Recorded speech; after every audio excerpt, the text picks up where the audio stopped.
moonga mo oy aso uma ele uma se iyo o ile unga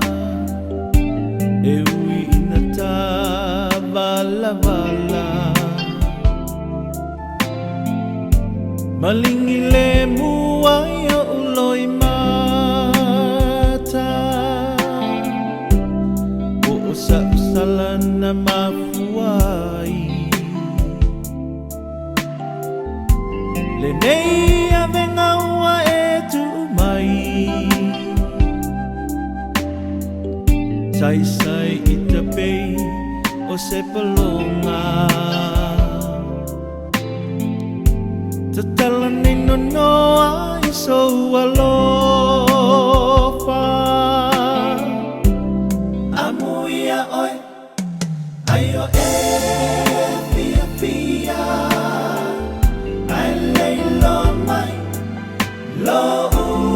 upangatia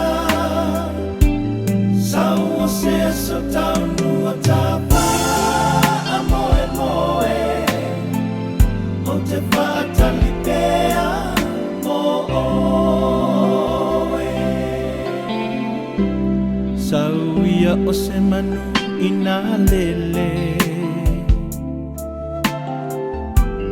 se ima moli o alawhanga isi au pele o alofa ia mo oe